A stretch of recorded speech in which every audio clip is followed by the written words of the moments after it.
Before we get started with the proper video today, I want to give my thoughts and condolences to everyone that was affected by Tuesday's incident in Sunset Park where a man opened fire and detonated a smoke device on a subway train in Sunset Park, Brooklyn.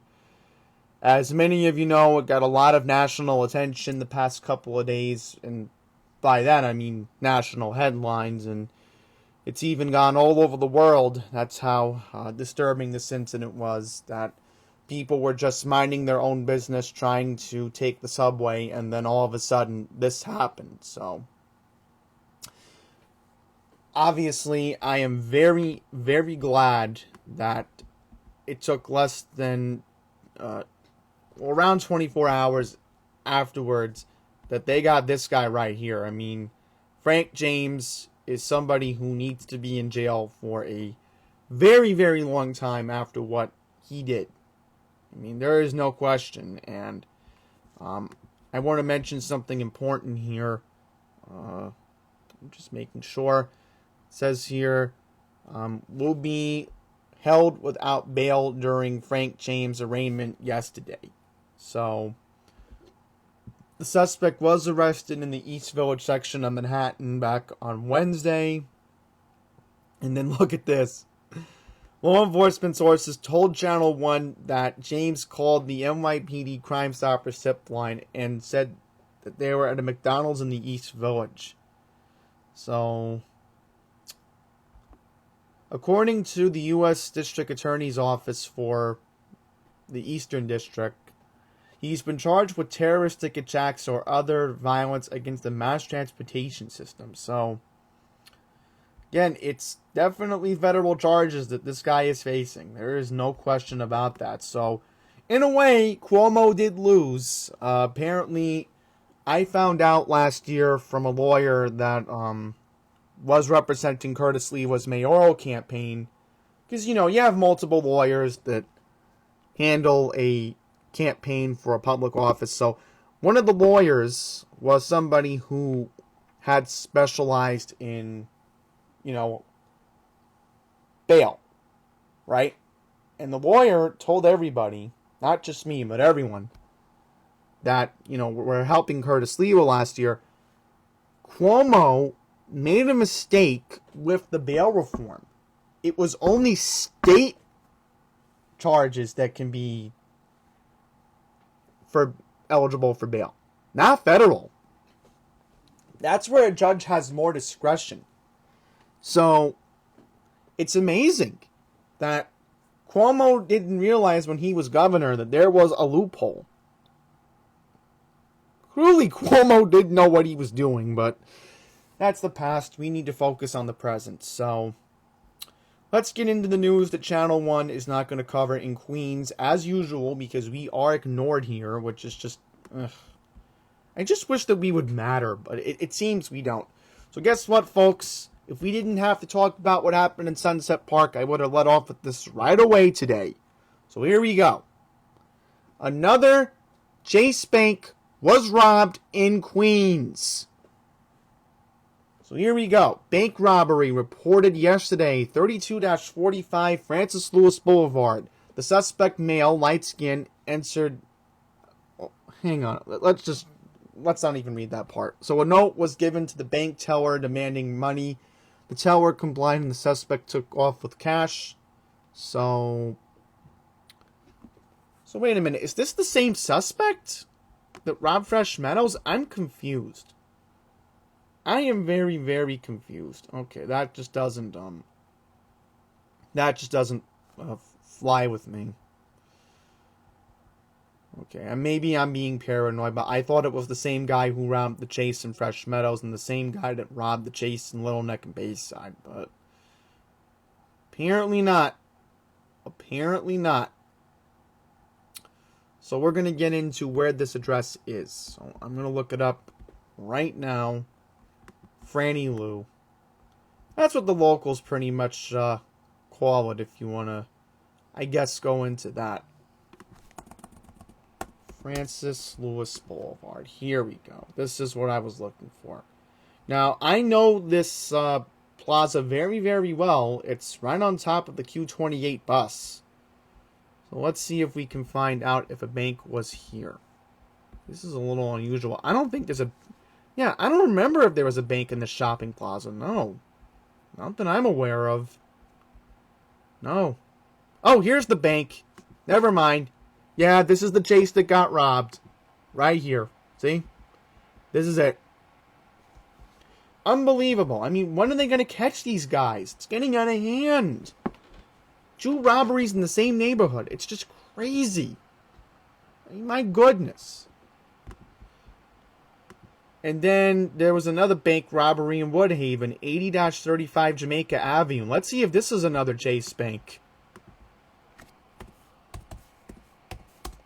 I'm going to look it up. Here we go. Let's see if this was a Chase. Oh, get this. This was a Queens County Savings Bank branch. You've got to be kidding me. You have got to be kidding me. I mean, you cannot make this stuff up, folks. You just can't.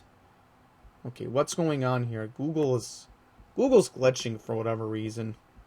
Pull up the address again. 80-35 Jamaica Avenue.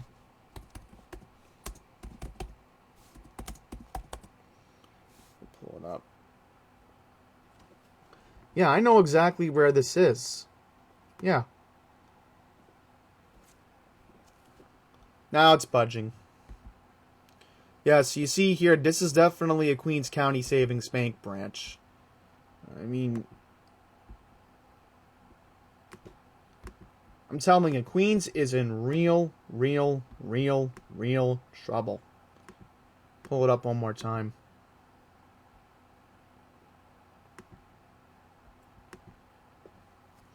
So I'll get you an idea of what this area looks like. So this is where the bank robbery happened. I mean, Channel 1 is just ignoring us as usual. Am I surprised? No.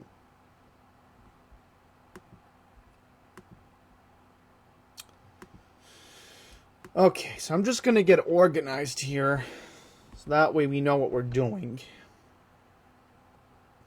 I want to look for this. Carjacking in Hollis. Hollis Avenue by 198th Street in Hollis. The suspect approached the female driver with a child inside with a weapon.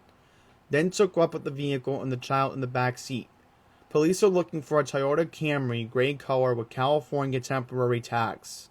So, the car was found at 195th Street and 99th Avenue. Oh boy, and look at this. 4-month-old child. The babysitter was arrested after going to the store with the engine running when the thief took off with the vehicle. Wow.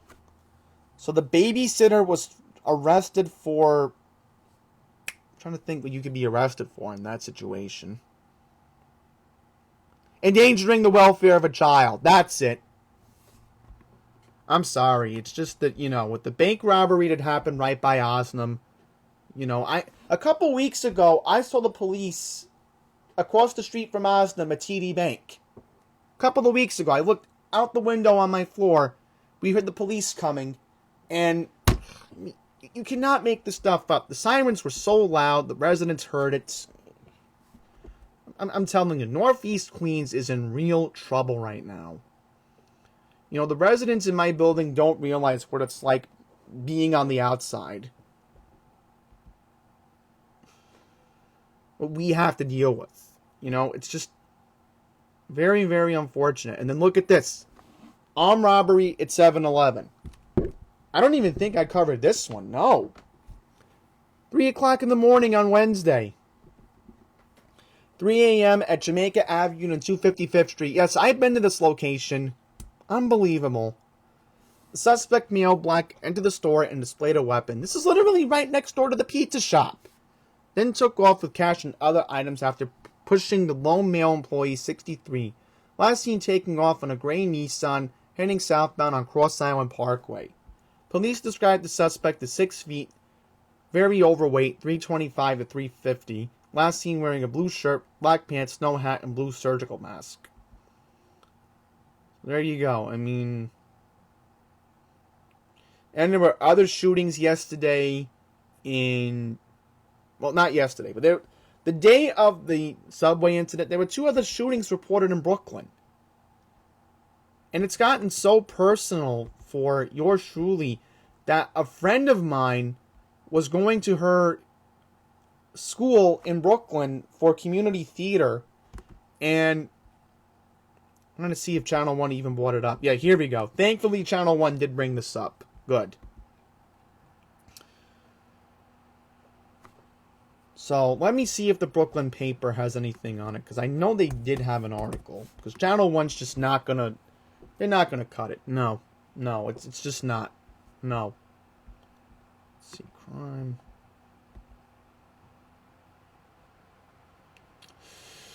Just trying to see if I can find it. Yeah, here we go. And then I want to get to the stuff in Queens, because I just do not have any patience to go into the other boroughs today. I really have to focus on what news is not being covered in Queens. 15-year-old teen was shot in the head just outside the Barclays Center on Wednesday. The teenager sustained a gunshot wound to his cranium at about 5:30 p.m. Wednesday at the Atlantic Avenue and Fort Greene Place Station, just outside the Atlantic Terminal Mall, and across the home of the Brooklyn Nets, the Barclays Center. Cops responded to the scene after a notification by spot shot tech used by police to detect gunshots. Now, we've talked about spot shotter before because there was an incident in southeastern Queens where, that's where it happened. EMS transported the teen to Methodist Hospital in Park Slope where he remained in stable condition.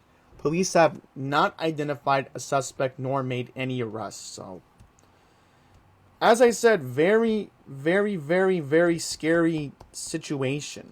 I mean, my friend was literally just about...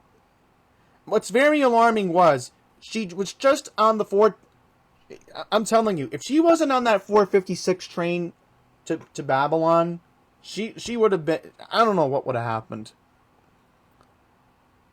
I don't know what would have happened, because as the shooting was happening, her train was literally pulling into Lembrook. So this is obviously my friend's train when she goes to Brooklyn in that area, so... I'm glad she was not involved. She got out of Brooklyn a half hour before, this happened. But just very, very unfortunate. She was either on the 456 or the 523. Now, if she was on the 523, she would have already been out of Atlantic. And she would have already been on her way to Merrick. But that's besides the point. Now, we are going to get to some good news here. The sick man who was attacked in South Richmond Hill, the police have made an arrest. So that is some very, very good news. At least there was some progress. But I just wish the police would catch the perp who's been robbing the banks in Queens. All I ask. Brooklyn man was taken into custody by the NYPD Thursday and is facing hate crime charges for the vicious attack on an elderly sick man at South Richmond Hill on Sunday, April 3rd. Vernon Douglas was taken into custody at his Watkins Street home in the Brownsville section of Brooklyn and was charged in the unprovoked assault of Nirmal Singh, who was sucker punched from behind. So, we obviously know what happened here.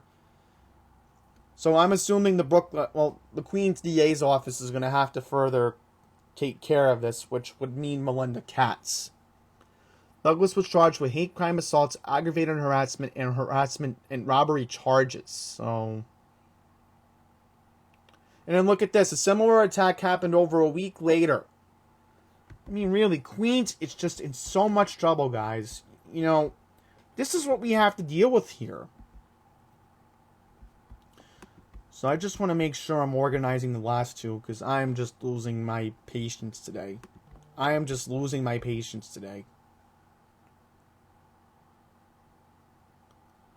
Okay, so this is what I wanted to read. 3 sought for breaking into Rego Park School and spraying anti-black graffiti. So it says here that this happened at PS 175 in March. So it happened on March 26th. So it says here, police from the 112th precinct are looking for 3 young men who entered the Lynn Gross Discovery School located at 64-5 102nd Street. This happened at 4 p.m. on the afternoon of Saturday, March 26th. The 3 suspects disabled a side door on the school, and one inside then painted various graffiti and the racial slurs throughout the classrooms. So it says they also took $100 in cash and a $150 gift card before fleeing through the side door. There were no injuries reported. So it says here that Crime Stoppers has released surveillance video. The video was released back on Monday. Police described them as young men between 16 and 20 years old. So we do have a video of these guys.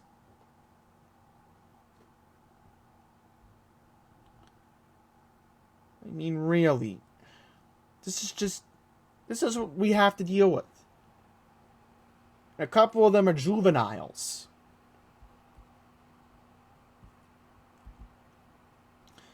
Police said that one suspect had a slim build and a light complexion and was wearing a black hooded winter jacket, gray sweatpants, sneakers, and a dark-colored baseball cap. The second suspect had a thin build and a light complexion and was wearing a gray hooded sweatshirt, black sweatpants, a dark-colored baseball cap, and white sneakers. The third suspect also had a thin build and light complexion and was wearing a dark-colored jacket, dark-colored pants, a dark-colored baseball cap, a white t-shirt, and white sneakers. So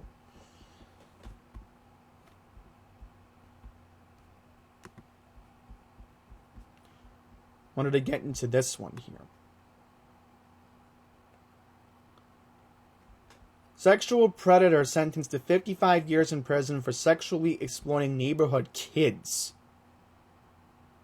So it says here that 66-year-old Orlando Lopez was sentenced at the Brooklyn Federal Courthouse to 55 years of prison on 9 counts of child exploitation and 1 count of possession of child porn.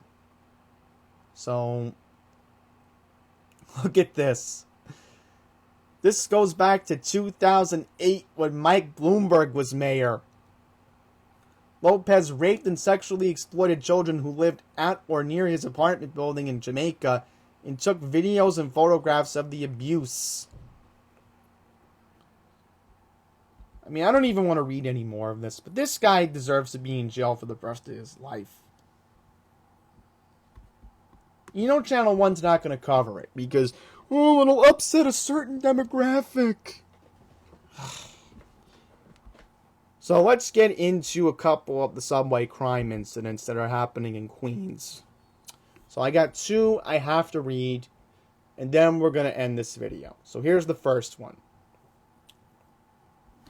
43-year-old victim was walking in front of 37-35 78th Street on the night of Sunday, March 20th, when the suspect walked up behind him and struck him in the back. So, oh, they went into a subway station. Okay, afterwards they did. The perp then took out a handgun and removed the victim's wallet, which contained multiple debit cards, identification documents, and approximately $3,000 in cash. The suspect then took off running southbound on 78th Street towards Roosevelt Avenue. The victim suffered minor injuries and did not require medical attention at the scene. So it says here that the suspect did go into the subway station. He wore a different dark baseball cap in each photo, but wore the same black leather jacket and black and dark pants in each image. So, yeah, I'm assuming he probably entered the Jackson Heights Roosevelt Avenue station. Okay, and then I'm going to read this last one. So this is what happened here. Stabbing at 8:40 in the morning on Wednesday, April 13th. So this passenger was exiting a southbound 7 train at 90th Street, Elmhurst Avenue. The team was approached by an unknown individual who allegedly displayed a sharp object and proceeded to stab the victim in the abdomen. The assailant then fled the station in an unknown direction. Alright, so it says here that EMS did respond. The teen was taken to Elmhurst Hospital where he was listed in stable condition. So, suspect description, according to Crime Stoppers, there was a dark Yankees cap on the suspect, black gator face covering a gray hooded sweatshirt that features a Nike swoosh. The suspect was last seen wearing blue jeans and dark sneakers. So, I mean, there you go. I mean, this is the news that you're not going to hear about from Channel 1. So, I have lost my patience today, and, I am just going to wrap this up. Because we've had a long week, given what happened in Brooklyn, and I think we all just want to enjoy Passover and Easter. So, that's it.